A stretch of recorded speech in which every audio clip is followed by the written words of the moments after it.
Assalamualaikum warahmatullahi wabarakatuh. Perkenalkan, saya Putri Vergita dari kelas 11 IPA 1 SMA Negeri 1 Candiroto. Di video ini saya akan menceritakan tentang perlawanan I Gusti Ketut Jelantik. Oke, langsung aja simak video berikut ini ya. Jadi, I Gusti Ketut Jelantik adalah seorang pahlawan nasional yang berasal dari Bali. Seorang Pati Agung dari Kerajaan Buleleng yang merupakan putra dari Gusti Nyoman Jelantik Raya. Beliau diangkat sebagai Pati di Kerajaan Buleleng pada tahun 1828 dan wafat pada tahun 1849. I Gusti Ketut Jelantik ini dinobatkan sebagai salah satu pahlawan nasional karena keberaniannya dalam melawan pihak Belanda pada saat itu. Sikap dan tindakannya dinilai berani karena menolak tuntutan Belanda dalam sebuah perundingan yang menuntut agar kerajaan Belanda mengganti kerugian kapal yang dirusak serta mengakui kedaulatan pemerintah Hindia Belanda. Pada saat perundingan ini, pihak Belanda diwakili oleh JPT Mayor Komisaris Hindia Belanda, sedangkan kerajaan Buleleng diwakili oleh Raja Buleleng I Gusti Ngurah Mada Karangasem dan Pati Agung I Gusti Ketut Jelantik. Tidak bisa menguasai negeri orang lain hanya dengan sehelai kertas saja, tapi harus diselesaikan di atas ujung keris. Selama saya hidup, kerajaan ini tidak akan pernah mengakui kedaulatan Belanda. Seperti itulah kutipan dari perkataan I Gusti Ketut Jelantik yang marah besar dengan tuntutan pihak Belanda. Tak habis akal, pihak Belanda terus mencoba mencari celah untuk melawan I Gusti Ketut Jelantik. Salah satunya dengan memanfaatkan Raja Klungkung. Dalam pertemuan yang berlangsung pada tanggal 12 Mei 1845 ini, Belanda menuntut agar Buleleng mengganti kerugian kapal dan menghapus hak tawan karang, yakni hak merampas perahu yang terdampar di kawasan Buleleng. I Gusti Ketut Jelantik pun naik pitam, bahkan beliau menghunuskan sebuah keris pada kertas perjanjian. Beliau menantang Belanda untuk menyerang Den Bukit atau Bali Utara.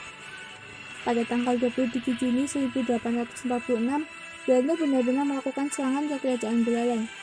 Namun akhirnya kerajaan Buleleng jatuh ke tangan Belanda pada tanggal 29 Juni 1846.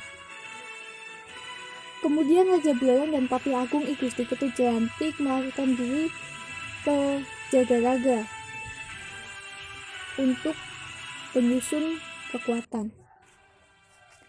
Pati I Gusti Ketut Jelantik dikenal sebagai seseorang yang ahli strategi perang dan menjadi sosok yang disegani oleh raja-raja lain karena sikapnya yang teguh pendirian.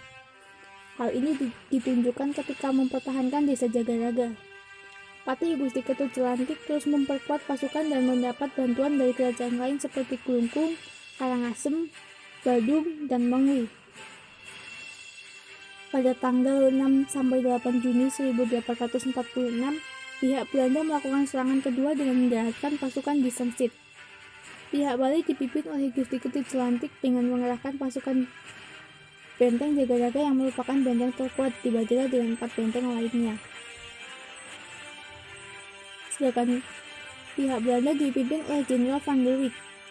Tapi pihak Belanda gagal menembus benteng yang dipimpin oleh I Gusti Ketut Jelantik dan hanya mampu merebut salah satu benteng saja, yakni benteng sebelah timur Sengsit yang berada dekat Bungkulan.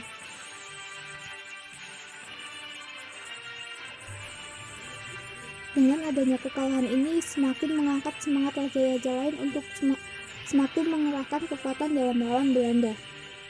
Namun pasukan Pati Jelantik ini menggerakkan parlemen Belanda yang kemudian melancarkan serangan besar-besaran yang dipimpin oleh Jenderal Michels. Pada tanggal 31 Maret 1849, Belanda menyerang Bali dengan menambahkan meriam-meriamnya. Pada tanggal 7 April 1849, Raja Buleleng dan Pati Jelantik bersama 12.000 prajurit berhadapan dengan Jenderal Michels. Namun karena kalah persenjataan, Bali terdesak dan mundur sampai pegunungan Batu Kintamani. Jagaraga pun jatuh ke tangan Belanda pada 16 April 1849. Akhirnya Pati Jelantik gugur pada serangan Karangasem oleh Belanda yang didatangkan dari Lombok dan menyerang hingga ke pegunungan Balai Punduh.